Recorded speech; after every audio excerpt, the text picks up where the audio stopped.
Om Sahana Vavatu Sahanau Bhunaktu Sahaviryam Karavavahai Tejasvinavadhitamastu ma vidvishavahai. Om Shanti Shanti Shanti. Om Purnamada Purnamidam Purnat Purnamudachyate Purnasya Purnamadaya Purnameva Vasishyate. Om Shanti Shanti Shanti. Shruti Smriti Purananam Alayam Karunalayam Namami Bhagavat Padam Shankaram Loka Shankaram Shankaram Shankaracharyam Keshavam Badarayanam Sutra Bhashya Krutau Vande Bhagavantau Punah Punah. Ishvaro Gururatmeri Murti Bheda Vibhagine Vyomavad Vyapta Dehaya Dakshinamurtaye Namaha. Gukarastvandhakaro Vai Rukarastanivartakaha Andhakara nirodhitvad Gururitya vidhiyate. Sada Shiva Samarambham Shankaracharya Madhyamam Asmadacharya Paryantam Vande Guru Paramparam.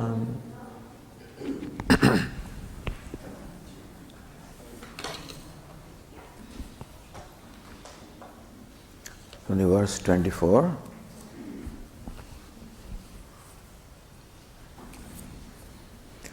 Isha jivayorveshadhibhida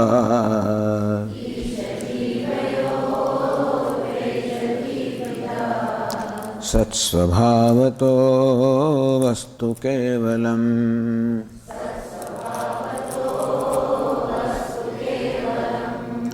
Veshanata swatmadarshanam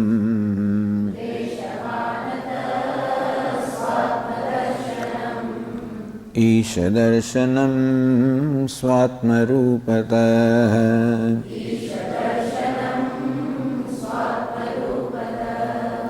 Atmasamsthiti swatmadarshanam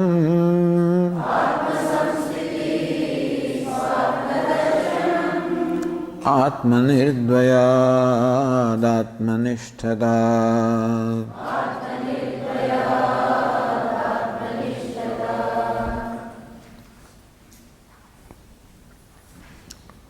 Isha jivayoho veshadhibhida. Veshadhi, on account of giving reality to vesha, to costume, to upadi. Bheda, there is felt a bheda or duality between Ishvara and Jiva, myself and Ishvara. Where naturally, meaning habitually, even Tattva also says that Jiva Ishvaram swasmat bhinnatvena janati. The Jiva looks upon himself as, or Ishvara is different from him. If that difference was acceptable, meaning that if that difference, that Ishvara is different from me, I am different from Ishvara, if it did not matter, if it did not create any difficulty, then there is no problem. There may be so many Brahma or delusions we may be entertaining in our life. As long as those delusions do not come in my way, it's all right. For centuries people thought that sun is moving around the earth, that the sun rises in the east and sets in the west, that the sky is blue. So many conclusions are there. But as long as it doesn't bother me as far as my job is concerned, my promotion is concerned, my life is concerned, my activities are concerned, so it's okay. So even today also I may be entertaining many misconceptions about the things, but as long as they do not matter to me, so long it's so. However, the misconception or wrong perception of self is a big problem. And that alone gives rise to the false perception of Jagat as well as Ishvara. The false perception of self gives rise to the false perception of the world or creation as well as the Creator. And therefore, the creation as well as Creator are looked upon as different from myself, and therefore I look upon myself as a limited individual. Or because I look upon myself as a limited individual, therefore I look upon them as separate from me. As we said earlier, what the human heart wants is non-duality. It does not want any kind of division. Does not want any kind of duality.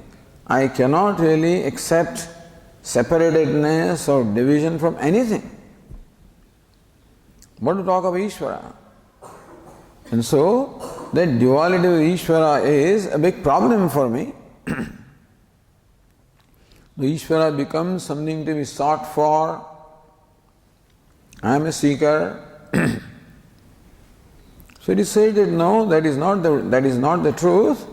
The Bheda, the Bheda, the duality that you feel in yourself in Ishvara is simply because of Vesha Dhi Vesha, giving reality to Vesha or the costume. It is the same reality that manifests as Jiva, and the same reality that manifests as Jagat, and the same reality that manifests as Ishvara. One Brahman, one truth, manifesting as Jiva, Jagat and Ishvara. With the costume of ignorance, Brahman comes to be called Jiva. With the costume of name and form, Brahman comes to be called Jagat. With the costume of Maya, Brahman comes to be called Ishvara. But not recognizing the costumes as costumes, we take them to be real, and therefore the Jagat and Ishvara are taken to be really different from me. But recognize name and form is a Vesha. That my name and form also is a costume. Ishvara's name and form also is a costume. The name and form in Jagat also is a costume. Sasvabhavato, the truth about me is that inherent nature of me is Sat or Chit. And so also Jagat is Sat or Chit. What is Jagat? Names and forms. What's the reality? Asti Bhati Priyam. Who am I? I am also Asti Bhati Priyam. Aham Asmi Sada Bhami Kada Chinnaham Priya. This is one truth about me. Aham Asmi, that I am. Sada Bhami, I always shine. Kada Chinnaham Priya. I never dislike myself. And that's all that counts about me. Therefore, Satchidananda I am. Brahmivaham Siddham Satchidananda Lakshanam. Therefore, it is established that I am Brahman of the nature of Satchit Ananda. Veshahanataha Svatmadarshanam.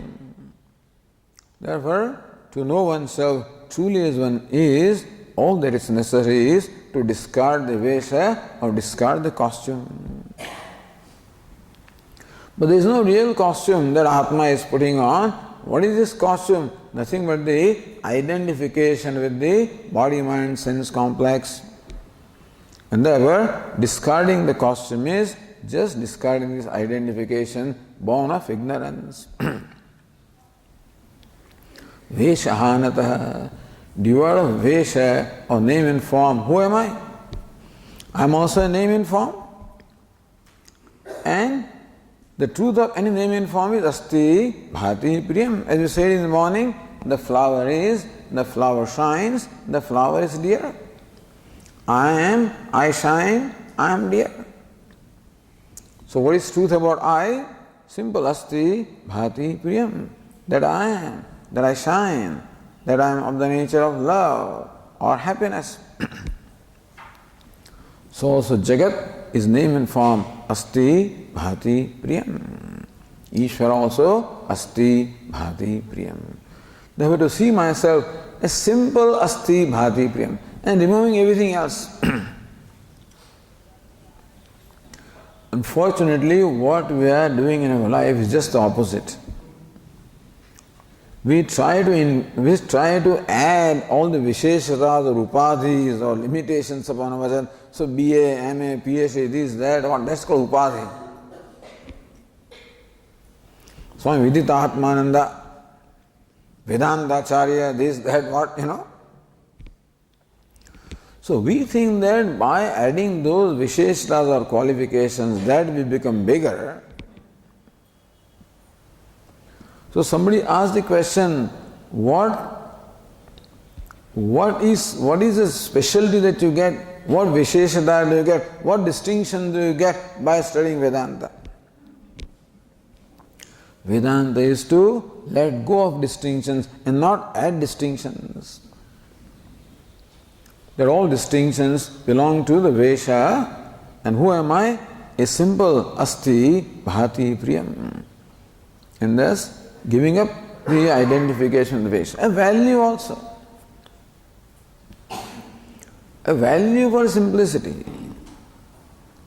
A value for Ahimsa, Satya, Asteya, Brahmacharya, Aparigraha. All these values are in keeping with the nature of self.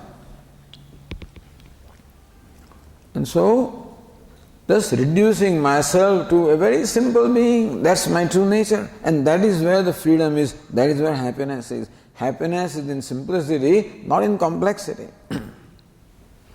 Veshahanataha swatma darshanam. When the identification with the Vesha is given up, then I see myself. I see myself all the time, understand? It's not that knowledge is not there. Knowledge of the self is always there. Except that along with the self, the non-self also is mixed up. That paraphernalia of the body, mind, sense also is lumped together. Veshahanataha. I realize that this paraphernalia is not I.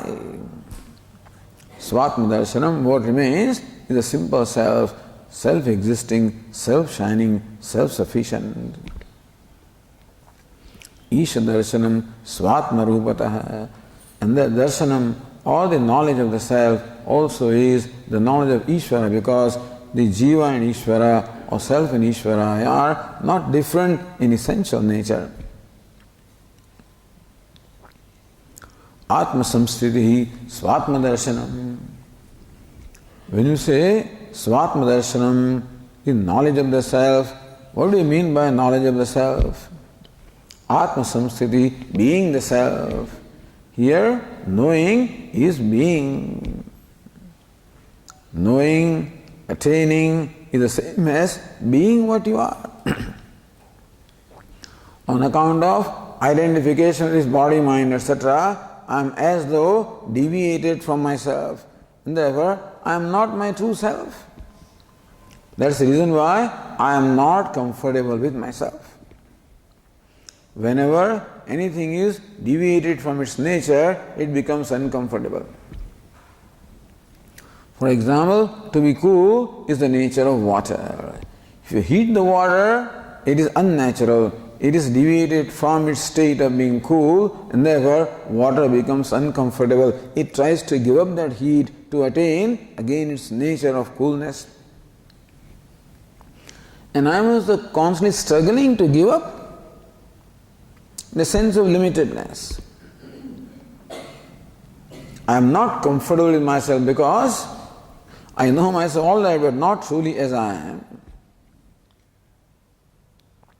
So, just being what I am, Atma Samsthitihi, Swatma Darshanam, it is not that this darshanam or this knowledge of self involves the duality that next verse will tell us.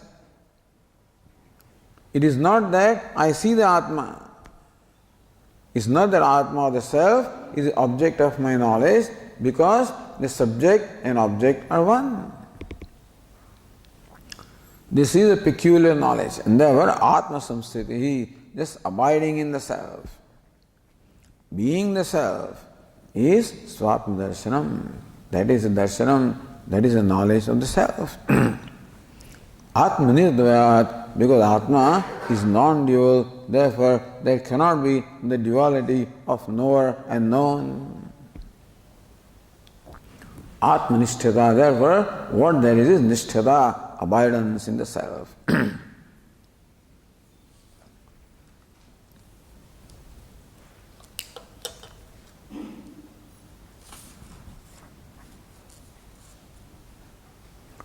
So question is asked, Kutaha Atma Samsthiti eva Atma Darshanam?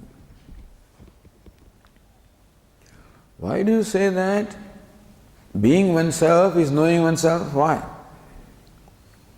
That's not the case in other things. Knowing the pot is not being the pot. Knowing an elephant is not being an elephant. That's not our experience. That knowing and being are one is not our experience. So how do you say that in case of the self, knowing the self is being the self, that we don't find anywhere else? So how do you say that about the self? And so in reply, Ramana Maharsi says in the verse 27,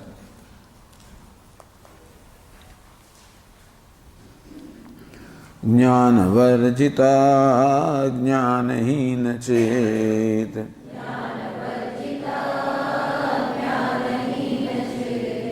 Jnanamasti kim jnatumantaram.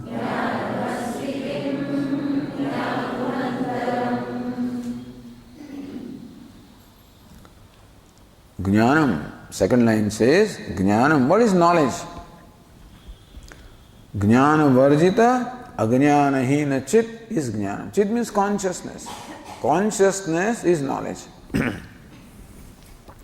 So word knowledge is used in two senses. Satyam, Jnanam, Anantam, Brahma. When it is said in the Upanishad that Brahman is Satyam, truth, Jnanam, knowledge, Anantam, infinite. There is a discussion on the meaning of the word Jnanam there. What is meant by Jnanam? What is meant by knowledge? Because normally knowledge is what we call the vritti jnanam, objective knowledge, the ghata jnanam, pata jnanam, the pot cognition, the cloth cognition, the tree cognition, that is called the knowledge, and knowledge therefore always has an object of knowledge. The knowledge with which we are familiar. And the reason why it is necessary to say is because of our familiarity with what we understand as knowledge, there is a habit also of trying to objectify the Atma. Usually, I say that I have known the pot when I objectify the pot. And when the pot thought of ghatakara vritti jnanam, or the knowledge in the form of thought takes place, then I say that I know something. Because of that orientation, I have a tendency also to try to objectify Atma. So we are told Jnanam. What is Jnanam? In this case, Jnanam is not vritti jnanam, meaning it is not objective knowledge. It is not the knowledge involving the duality between the subject and object, which we would normally understand as jnanam. Then what is this jnanam? It is the content of knowledge. So there is this ghata jnanam, pot cognition. cloth cognition, etc. What is this part? What is this ghata jnanam? What is this part knowledge? It is said awareness with the name and form of part is called part knowledge. But what is the true nature of knowledge? Knowledge by itself is formless, unqualified. Jnanam itself is unqualified, assumes variety of forms. Like a crystal which is colorless in itself. When you place an object, a colored object such as this red flower, then the crystal appears to be red. If you place a green object, crystal appears to be green. So crystal appears to acquire attributes like red, like green. Similarly also the knowledge. In association with a part becomes part knowledge. The knowledge in association with cloth becomes cloth knowledge. But knowledge by itself is what? It is unqualified, nirvishesham, unqualified, formless, attributeless. And therefore it is subject, in our Swamiji's words, it is a sitting duck for all transference or superimpositions. Swami used to tell, sometimes when you used to tell our difficulties, Swami says, a Swami is a sitting duck for all kinds of transference. Brahman is a sitting duck for all kinds of superimposition because it doesn't resist, doesn't oppose. But in its true nature, Brahman or consciousness or jnanam is what is called jnaptihi. The content of knowledge, unqualified knowledge. What is common to ghata jnanam, pata jnanam, matha jnanam? What is common to the tree knowledge, pot knowledge, cloth knowledge? What is common to that is each knowledge there has a form. What is common to all of them is formless knowledge. Just as there are variety of ornaments, there is a bangle, an earring, etc. What is common to them is gold, which is formless. Similarly, the true nature of knowledge is formlessness, attributeless. It is called consciousness. So, another meaning of the word jnanam is consciousness, or primary meaning of the word jnanam is consciousness. And secondarily, it is also called vritti jnanam, or the objective knowledge, knowledge of an object. So when you say Satchit Ananda or Satyam Jnanam Anandam, the Upanishad describes Brahman as Satyam Jnanam Anantam Brahma. Satyam, truth, Jnanam, knowledge, Anantam, infinite. This alone is translated as Satchit Ananda. This expression Satchit Ananda you do not find in any major Upanishad, by the way.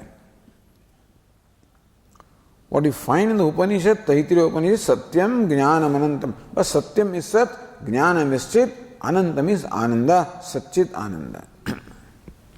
So you call it Chit. Here the Chit is Jnanam. That Chit or consciousness is knowledge. What is the nature of consciousness? Jnana varjita, ajnana heen. Jnana varjita, devoid of knowledge, ajnana heen, devoid of ignorance.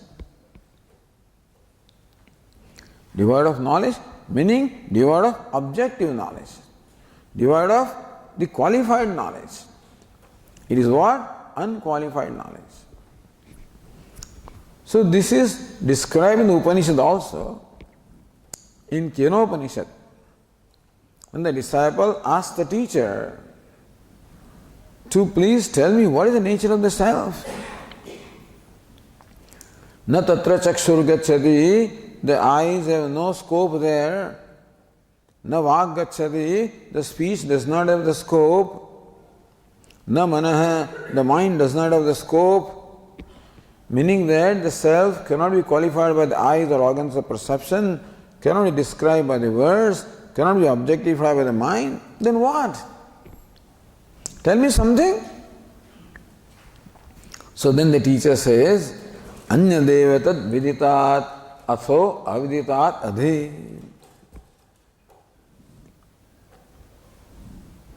Anya devatad viditat. Is it inside or outside? अंदर से कि बाहर से? तो वादा नहीं. Anya devatad viditat atho aviditat adhi. The teacher says, what's the nature of Brahma? Anya devatad viditat. It is different from the known. Brahman is different from the known. Does it mean it is unknown? Aviditat adi. It is above the unknown. Is it known? No, it cannot be called known. Does it mean it is unknown? No, it cannot be called unknown. When you say it is not known means what? It is not known in a conventional sense, like a pot or a cloth is known. In that manner, Brahman is not known, Atma is not known. Does it mean it is unknown? No, it is not unknown because it is self-effulgent. See, the difference between Atma and the pot is jada, meaning paraprakashya. It does not reveal itself, where the self is self-revealing. Svabodhe nanya bodhe cha bodha swarupata atmanaha. For knowing the self, for knowing the consciousness, you do not require other consciousness. For knowing the part, as we discussed in the morning, the consciousness illumines the part, then alone the part can be known. Consciousness illumines the mind, which in turn illumines the organ of perception, such as eyes, which in turn illumines the part. Because part cannot reveal itself, whereas self is self-revealing and therefore does not require any pramanam, doesn't require to be revealed. Imagine a dark room in which there is two pots are there. In the reverse direction, two pots are placed. Under one pot there is a coconut. Below the other pot, there is a lamp in a dark room. So if you switch on the light, it's not enough that you switch on the light, you must remove the pot also. But as far as coconut is concerned, you should remove the pot also and switch on the light also. As far as lamp is concerned, you require just to remove the pot and not switch on the light because lamp is self-effulgent. So in case of the self, you do not require the pramanam to reveal it, it is self-revealing. So self-revealing is described that it is different from the known, meaning it is not an object of knowledge, not is unknown, because it is self-shining, self-revealing. And that's what Ramana Maharsi says there, Jnana varjita ajnana hina chit jnanam. Jnanam, or the knowledge is consciousness devoid of the knowledge objectively as well as ignorance. It is self-effulgent. Jñātumast kim jñātumantaram. That has two meanings there. Jñātumantaram astikim. Is there someone else to know the self? No, because consciousness is the very nature of the self. Therefore, the duality of the knower, known is not there. Therefore, the previous verse said, the knowledge of self is being the self, abiding in the self, being the consciousness, which is my true nature. I am consciousness today also. I don't have to become consciousness, understand?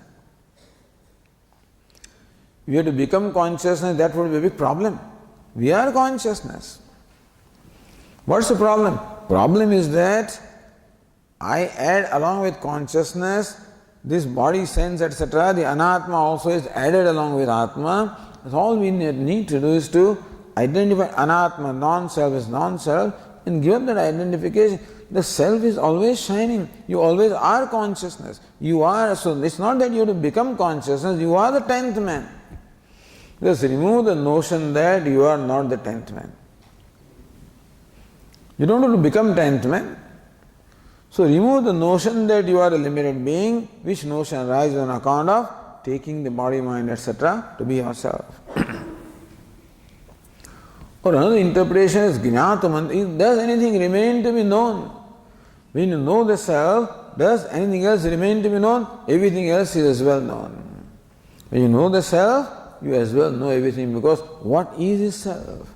What is his consciousness? Even consciousness alone manifesting as the Jiva, the Jagat, the Ishvara, and therefore when you know consciousness, that's essence, everything is as well known. This is the theme of the Upanishads. Kasmin bhavo vijñāte sarvadam vijñātam bhavati iti. What is it? Knowing which, or revered sir, everything as well becomes known. It is the self, the consciousness or Brahman, which is the material cause, the self of all. Knowing yourself as consciousness, you have as well known everything.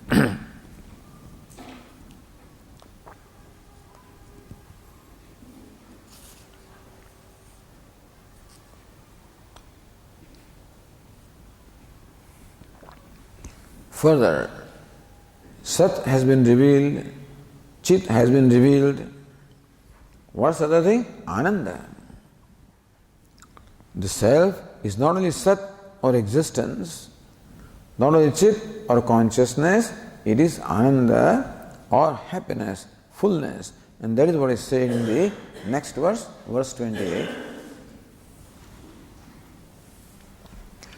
Kim swarupami tyatma darshane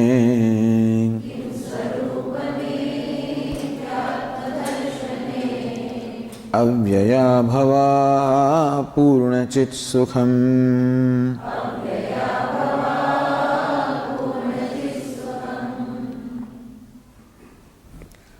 Kim swarupamiti. What's the nature of the self? When you perform that inquiry, which has already been done. Ramana Maharsi began this inquiry by the question, what is this mind? It is nothing but the thoughts. What are the thoughts? Nothing but the I thought. What's the nature of I thought? Nothing but Parama Purna Sat. When you see the source of the I thought, you discover that it is nothing but Parama Purna Sat. It is existence, limitless, whole and complete. So there, Atma was described as Sat. Previous verse, Atma was described as Chit. So thus, as a result of performing this inquiry, with the help of teacher of course, Atma Darshane Jate, when the self-knowledge takes place,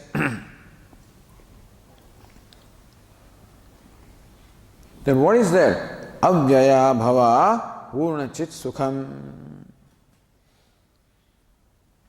That is avyaya, abhava, apurna chit sukham. That is sukham. That is wholeness. That's the reason why we want to know Atma. Otherwise, then let it be said, then what is the chit? We are not interested, really. Human being is interested in happiness. Human being is interested in wholeness, in completeness, happiness. He wants complete satisfaction. He wants self-satisfaction. He wants self-acceptance. He wants to be pleased with himself. That's what human being wants. So Atma merely was consciousness and it was existence. It is nice to know. But that may not necessarily become the goal that I am seeking. What goal am I seeking? I am seeking the goal to be complete. I am seeking the goal to be happy. What kind of happiness? Niditishayam sukham. Purna Sukham, the unsurpassable happiness, that's what I want. So moksha or liberation is described as Atyantika Dukkha Nivrutti, cessation of the pain or suffering once and for all. Niratisha Sukha Avaptihi, attainment of unsurpassable happiness. So what we want is this not only happiness, but unsurpassable happiness. Not only we want to become happy, but we want to remain happy all the time. We do not want even a moment of unhappiness if we had a choice. If you ask this question, how much happiness do you want? This much, or this much, or this much, or that much? I want boundless happiness, nothing less than that. If I had a choice, this is my desire. I don't know whether it can happen. Doesn't look like it can happen from my experiences, but my desire is to have boundless happiness. How long do you want to be happy? Half an hour a day? 1 hour a day? No. I want 24/7. 24 hours a day, 7 days a week. Where? Is it all right that you are happy as long as you are in this hall? No. I want to be happy in the dining hall also, out there also, even at place of work, even with my boss, mother-in-law, father-in-law, this law, everywhere I want to be happy. Under all conditions I want to be happy. Meaning I want happiness which is devoid of the limitations of space, time and condition. This is the innate desire or the craving that every human being has. And thank God that where is that happiness? Because of ignorance, I am searching for that happiness everywhere in the world. Like the 10th man searching for the 10th man. And not looking where he should look. You know the story of these two persons traveling in a train from Madras to Delhi in the first class coupe compartment. One of them is a very wealthy person carrying a lot of cash, a Tamilian businessman carrying big suitcase with cash, a briefcase rather. Other one is a well-known thief from Delhi, whose only agenda is how to rob this fellow. Not rob, but how to steal his money. And so they are traveling together, and somehow, I don't know why, but that man, the rich man, they are sitting side by side. Otherwise they have berth, lower and upper berth, but during the day they sit side by side. That fellow opens his briefcase and holds the lid in such a manner that other fellow cannot see. But he sees from his corner of the eyes anyway, and this fellow is counting bundles of notes, so he makes a note where this money is. And he waits for the night. When the other fellow is sleeping, he comes down, looks for that briefcase, opens the briefcase, doesn't find anything, opens the suitcase, doesn't find anything. He opens all baggage one by one, doesn't find the money. Disappointed, he goes to sleep. Next day again, that rich man, he opens his briefcase and he's still counting. He says, what happened? Where was this money? Maybe he's hiding in his person, so next night I'll make sure that I'll search for everything. Next night also, he searches his luggage, doesn't find the money, searches his body, in such a manner the fellow would not wake up, doesn't find it. Disappointed, goes to sleep again. Next morning, Delhi is approaching. Therefore opens his briefcase and is counting the money. This fellow bows down to him. He says, you are my guru. I am here expressly for the purpose of stealing your money, but you are my Guru, and I do not want your money. But please tell me, where did you hide this money? Under your pillow? Would never look there. Human being looks everywhere, but not where he should look.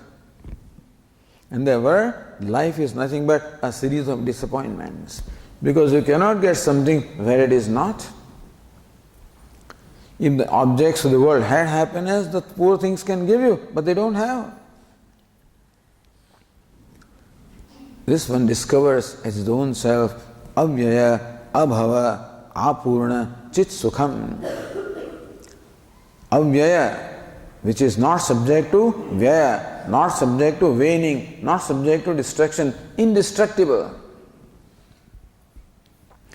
So these adjectives to sukham or happiness are given to distinguish the happiness that Atma is, to distinguish it from the happiness that you gain from the objects. Or we think we gain from the objects. When you experience a desirable object, then you are happy. Our conclusion is happiness has come from there. What happens is, really, the craving for that object which was veiling that happiness, that craving or desire has gone away for a moment. My mind becomes free from desire, it becomes inward looking and experiences the happiness which is the self. A dog is chewing on a dry bone, thinking that a lot of rasa or juice is coming from that bone. In fact, that bone cuts into his own mouth and he is enjoying the taste of his own blood, not knowing that I am enjoying my own blood. See, we do not know that we are enjoying our own happiness. The objects only create an appearance of being us what really belongs to us. In any case, therefore that happiness has a beginning, has an end, it is where, it is perishable. But truly, it is self, there is happiness, which is ever there, not born, not dying, abhava, avyaya, abhava. Avyaya, imperishable, abhava, which has no beginning, which is not born. The ordinary happiness has a birth or beginning as well as an end. This has no beginning, no end, because it has no beginning. It is ever there. It is nature. Nature doesn't have beginning or end. It is not that fire became hot at some point. It always is hot. And therefore, Atma is always full. Apurna, asamantat purnaha, purna or complete from all sides, like an ocean. Avyaya, abhava, apurna. No, this kind of fullness or happiness can be there in deep sleep also, perhaps. Somebody can make an offer to me. Swamiji, you want unsurpassable happiness? Yes. We are giving you this injection. You will become unconscious and enjoy that happiness. But I do not want happiness and unconsciousness. I want to be conscious that I am enjoying happiness. They tell us that you are enjoying happiness in deep sleep state. That's okay. What am I going to do with that? I am not satisfied with that. I want to know that I am happy. Chit sukham. It is of the nature of consciousness, self-revealing happiness. Not obtained from somewhere, not naimittika sukham, not happiness because of some reason. It is happiness without any reason. If happiness comes because of a reason, then it goes away. When the reason goes away, when I find a new sari, I'm flabbergasted, I'm so happy, overjoyed when I buy that and put it on. Wonderful, I'm happy. That happiness begins. And then you enjoy that sari for a day, 2 days, 3 days. I don't think they wear it for more than once or twice, that's all.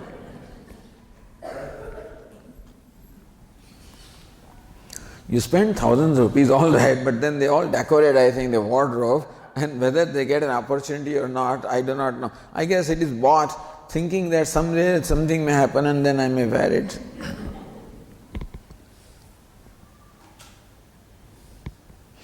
That too, how many times?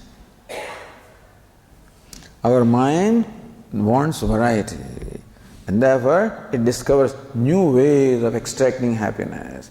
It gets easily bored with the things. It wants new things. It wants variety. And there was something that makes me happy today may not be able to make me happy later on.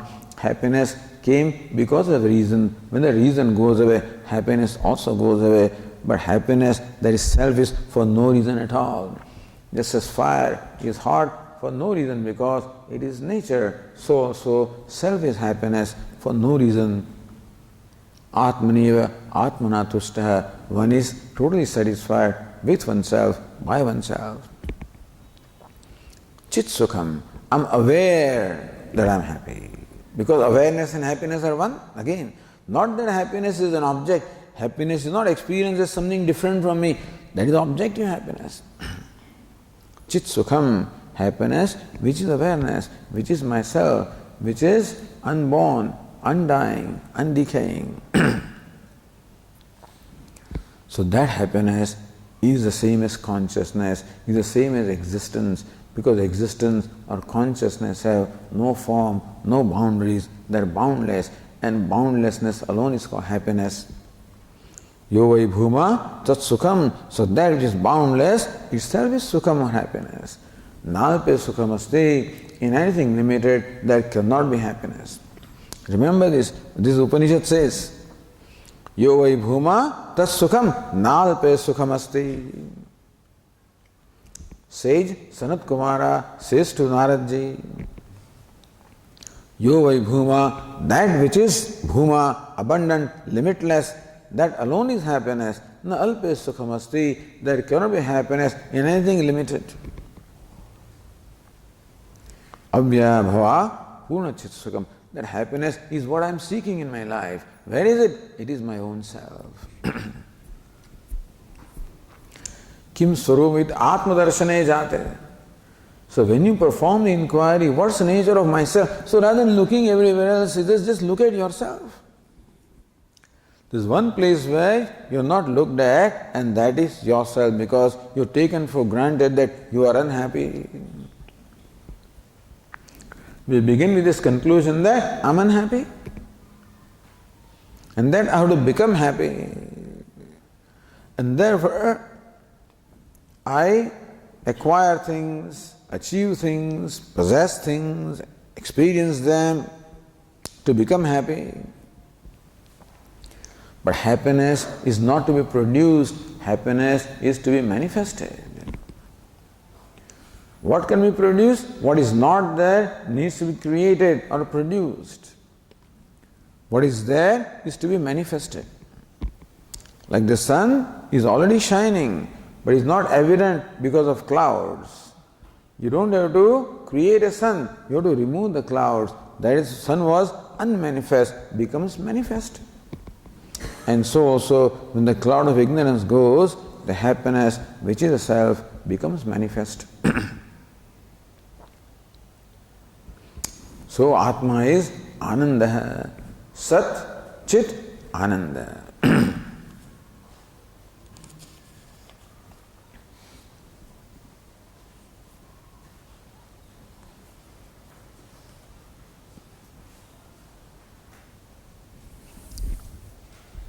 Once again, the verse 29,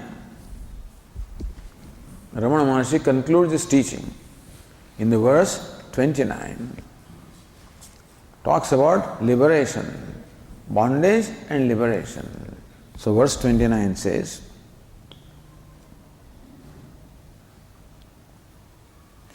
Bandha muktyati tam param sukham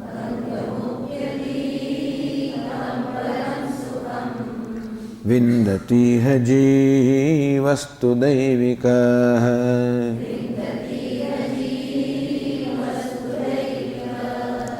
correct this, it's not bandhu mukti, it is bandha. That ukara should not be there. Bandha muktyatītam param sukham.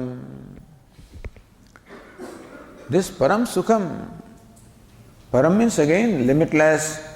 This limitless happiness, that is yourself, is what? Bandha mukti atītam. Atitam, that which transcends or that which is beyond, that which is free from bandha and mukti. So self is devoid of bandha as well as mukti, devoid of the bondage as well as liberation. Here Ramana Maharsi says that there is no bondage and there is no liberation in the self.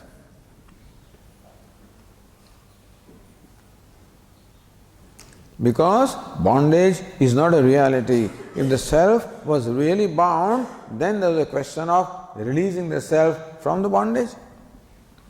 Did I tell you the story of that cow?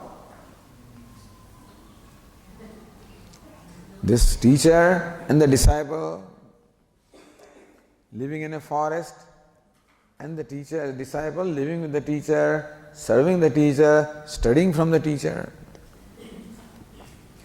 And one of the duties that the disciple had was that there were 4 cows. Every morning he should take the cows to the forest for grazing and bring them back in the afternoon, and then tie the cows to their posts and then do the other things. One afternoon when the disciple returns, he finds that of the 4 ropes for tying the cows, one of them is missing. So he ties the 3 cows to the respective posts, but he doesn't know what to do now with the 4th cow. So he goes to the teacher and reports to the teacher, "Sir, this one of these ropes is missing here. How should I tie the cow?" He says, "Tie the cow every day as you tie every day, but there is no rope." He says, "Don't worry. You go and do all the gestures as though you are tying the cow." So the disciple thought there is some problem here, Fortunately, he was an obedient disciple. Otherwise, we would say he doesn't understand, But this one was an obedient disciple. So he led the cow to the usual spot near that post and did the gestures as though he's tying the cow with a rope. And to his utter surprise, the cow stayed there. He could not believe that. He could not sleep that night. Every half an hour he would wake up and verify that the cow has not walked away. Came next morning, time to release the cows, untie them and take them for grazing. He unties the first 3 cows, twists the tail and they start moving, and this one is not tied. So he just twists the tail, but this cow does not move. So again goes to the teacher. He thinks the teacher has some powers, Goes to the teacher, "Sir, the cow doesn't walk." He said, "Did you untie?" "But I have not tied it." "Untie it." So he goes and does the gestures of untying the cow, and to his utter surprise, now when he twists the tail, the cow starts moving. So cow's liberation is as good as the bondage of the cow. Cow thinks that I am bound. It is not that a bound cow has been unbound, it is that the notion of bondage is removed. Bondage is a notion and not a reality. Similarly, about ourselves also, the bondage is a notion and not a reality. Therefore, the real bondage doesn't have to go. All that needs to go is a notion that I am bound. The notion that I am ignorant has to go. Similarly, notion that I am unhappy has to go. So also, the notion that I am bound, that notion alone has to go. Bandha mukti atitam, the happiness that transcends the ideas of the self, that transcends the ideas of bondage as well as liberation. Aham nirvikalpo nirakar rupaha vibhurvyapya sarvatra sarvendriyanam sadame samatva na muktir na bandha. Says Shankaracharya, Sada na muktir na bandha. Sada me samatmam, am ever the same. There is no mukti, no liberation, nor bondage in me. Meaning the liberation is as good as bondage. It is the same degree of reality as the bondage. Bondage is a notion and liberation is the removal of this notion. Self therefore is beyond the ideas of bondage and liberation. Meaning that when the wise person is liberated, he doesn't say, I am liberated, he says that I was always liberated. If he says I am liberated, then we don't know how he has understood the liberation. I am liberated means I was bound. If the bondage is real, no knowledge can remove that. Here we are told that all you need is a knowledge of the self. But suppose a person is tied to a pillar with a rope and you throw a torchlight and you know that the light only reveals what is. Light doesn't change anything. Light does not release him from bondage. So also knowledge only reveals what is. Knowledge does not change. If Atma was bound, the knowledge would be, I am bound. That would have been my knowledge. Not only that, but if bondage is my nature, then I would have no problem with bondage, really. We do not have any problem with what is natural. There is no complaint about what is natural. There is complaint about something unnatural, Like what Swami says, this man goes to an ophthalmologist and says, I have a problem. So the ophthalmologist says, what's your problem? He says, I see. So that fellow did not understand. He says, you see two where there is one? He says, no, I see one where there is one. You see one where there is two? He says, no, I see two where there is two. You cannot see what is in distance, I can see it very well. You cannot see what is near, I can see that also very well. You cannot see at night, I am very sharp, I see everything at night also.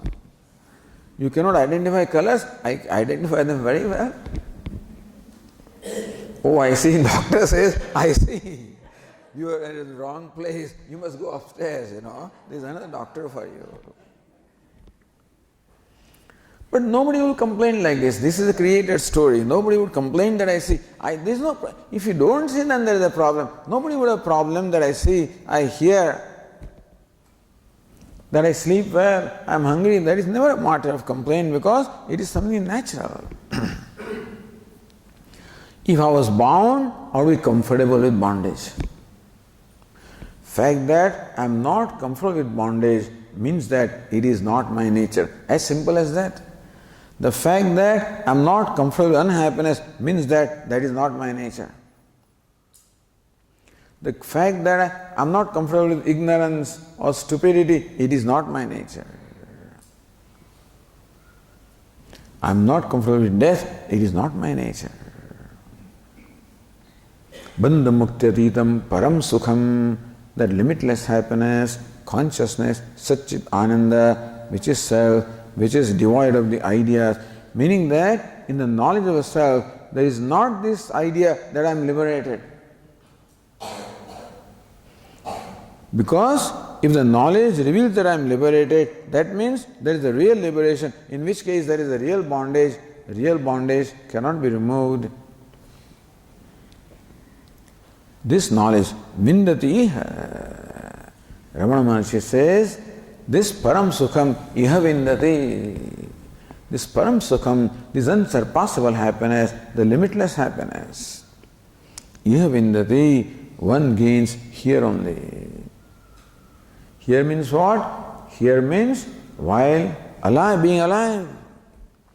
Meaning that he gets liberated while living, he is